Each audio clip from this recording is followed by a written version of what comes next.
Halo, saya Rama Gandhi. Kita ketemu lagi dalam cerita Mogan. Hari ini kita akan merenungi dari Injil Yohanes 1:29 sampai dengan 34. Ketika Yohanes membaptis di Sungai Yordan, ia melihat Yesus datang kepadanya. Maka katanya, "Lihatlah anak domba Allah yang menghapus dosa dunia. Dialah yang kumaksudkan ketika kukatakan, sesudah aku akan datang seorang yang telah mendahului aku, sebab dia telah ada sebelum aku. Aku sendiri pun mula-mula tidak mengenal dia. Tetapi untuk itulah aku datang dan membaptis dengan air, supaya ia dinyatakan kepada Israel." Dan Yohanes memberi kesaksian katanya, "Aku telah melihat Roh turun dari langit seperti merpati, dan ia tinggal di atasnya. Aku pun sebenarnya tidak mengenalnya, tetapi yang mengutus aku untuk membaptis dengan air telah berfirman, 'Jikalau engkau melihat Roh turun ke atas seseorang dan tinggal di atasnya, dialah itu yang akan membaptis dengan Roh Kudus.' Dan aku telah melihatnya, maka aku memberi kesaksian, dia inilah Anak Allah." Teman-teman terkasih dalam Kristus, semoga hari ini dalam permulaan kita semua dalam keadaan sehat dan juga bahagia. Selalu diberikan kelimpahan rahmat dan juga mampu mensyukuri atas segala rahmat yang Tuhan telah berikan, terlebih penyataan dari malam hingga pagi ini. Hari dalam bacaan Injil, kita didengarkan sebuah pewartaan kepada kita bagaimana Yohanes Pembaptis itu mengenal pribadi Yesus. Pewartaan Yohanes tentunya berdasarkan pengalaman iman yang sejati. Iman ini tumbuh karena keterbukaan dirinya akan karya Allah. Sehingga apa? Sehingga Allah berkenan memperkenalkan Yohanes pada Yesus Sang Juru Selamat. Di dalam bacaan sendiri katakan bahwa pada mulanya Yohanes tidak mengenal Sang Anak Domba Allah. Tetapi Allah yang bekerja dalam diri Yohanes itulah dialah yang mengantarkannya kepada pertemuan langsung dengan Yesus Sang Anak Domba Allah. Peristiwa iman ini tidak terjadi tanpa sebuah tujuan. Allah telah mengutus Yohanes untuk menjadi saksi yang berseru kepada banyak orang.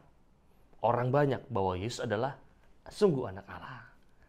Keterbukaan Yohanes akan kehadiran Yesus telah membawa sukacita iman dalam karya dan juga pelayanannya.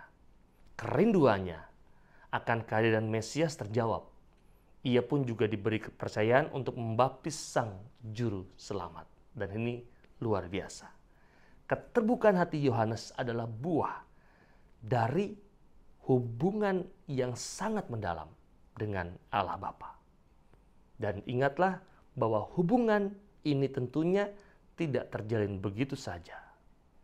Yohanes semakin dekat dengan Allah berkat perkataan dan tindakan dalam karya-karya pewartaan yang ia lakukan di dalam hidupnya. Lalu bagaimana dengan kita sebetulnya sebagai sebuah pertanyaan reflektifnya? Apakah kita juga para murid Yesus yang hidup dalam zaman ini sudah telah terbuka dalam akan karya Allah dalam hidup kita? Maka kita perlu waspada. Sebab pada zaman sekarang seringkali kita seolah-olah tanda kutip terbuka kepada Allah, tetapi sesungguhnya tidak. Seolah-olah terbuka tetapi sesungguhnya tidak. Seperti dalam kehidupan sosial kita, seolah-olah kita itu perhatian, empati kepada orang lain. Tetapi sebetulnya tidak. Cuman sibuk dengan kehidupan kita, gitu ya. Tetapi sebetulnya tidak pernah berempati dan perhatian kepada banyak orang di sekitar kita. Keterbukaan yang ditunjukkan Yohanes adalah keterbukaan hati untuk mau bekerja sama dengan Tuhan. Dengan sukacita dan nilai-nilai kehidupan yang bukan hanya untuk diri sendiri, tetapi juga untuk sesama. Keterbukaan ini adalah kesiapan hati dan juga tindakan yang konkret untuk menyatakan bahwa Yesus adalah juru selamat dalam seluruh kehidupan kita. Menyatakan hal itu tentunya membutuhkan semangat, daya juang, dorongan, dan juga pengorbanan.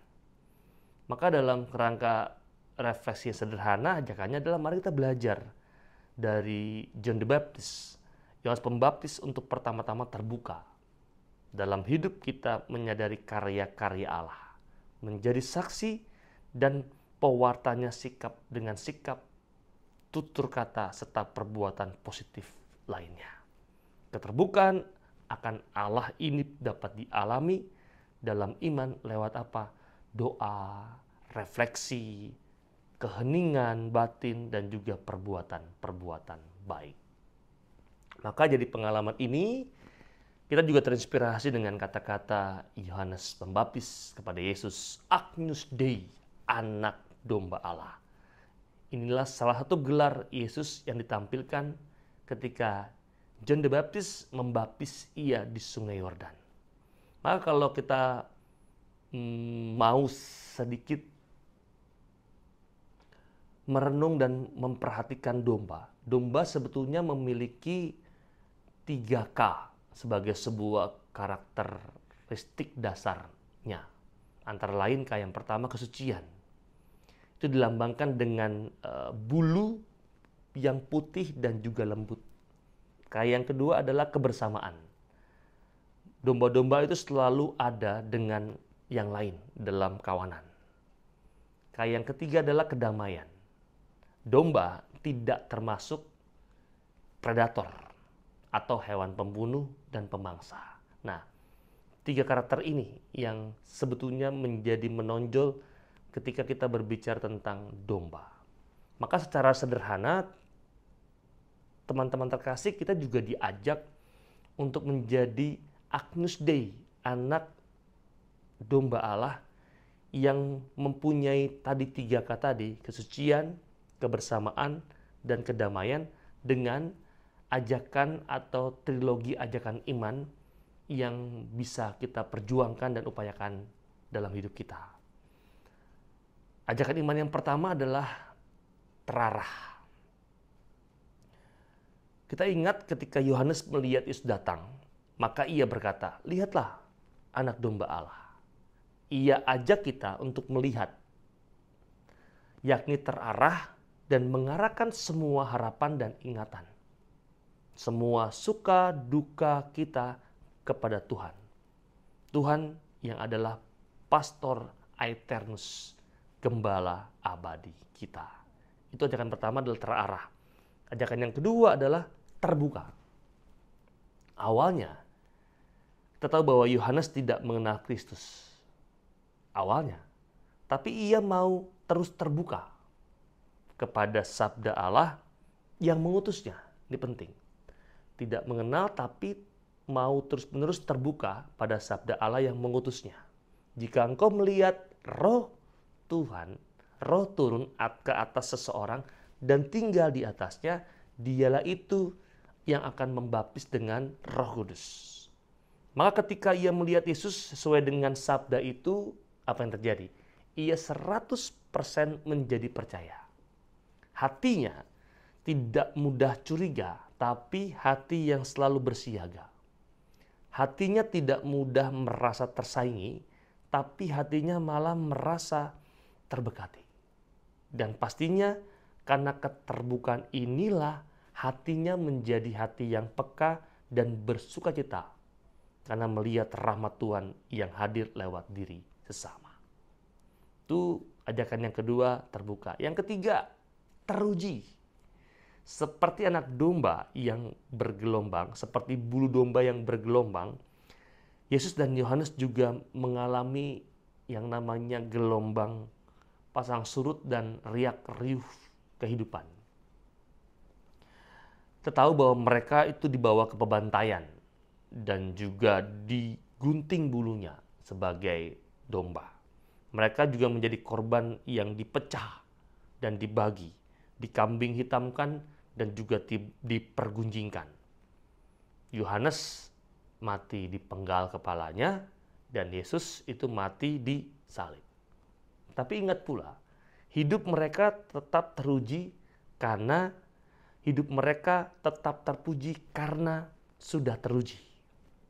Hidup mereka tetap terpuji karena iman mereka yang teruji. Mereka menjadi saksi hadirnya kasih Allah bagi dunia dengan tetap tegar di atas riak dan gelombang kehidupan. Anak domba Allah yang menghapus dosa dunia, kasihanilah kami. Anak domba Allah yang menghapus dosa dunia, berilah kami damai. Maka cari galah di Sukabumi. Anak domba Allah, berkatilah kami. Selamat menjalani hari ini, teman-teman terkasih. Semoga hari ini menjadi hari yang indah untuk kita semua. Tetap terus berjuang menjadi pribadi yang baik dan juga berbagi kebaikan kepada banyak orang di sekitar kita. Kita mohon rahmat dan berkat untuk semua hal yang mau kita perjuangkan hari ini. Tuhan bersamamu dan bersama rohmu. Berkat Allah melimpah untuk kita semua, keluarga kita, orang-orang yang kita kasih dan cintai dimanapun mereka berada, terlebih sungguh untuk segala usaha-usaha baik yang mau kita upayakan dan perjuangkan dalam hidup ini, selalu dilindungi, dibimbing, dan diberkati oleh Allah yang Maha Kuasa, Bapa dan Putra dan Roh Kudus. Amin. Kita ketemu lagi dan kita mau yang berikutnya yang juga tidak kalah menarik. Saya Romo Gandhi. Dadah.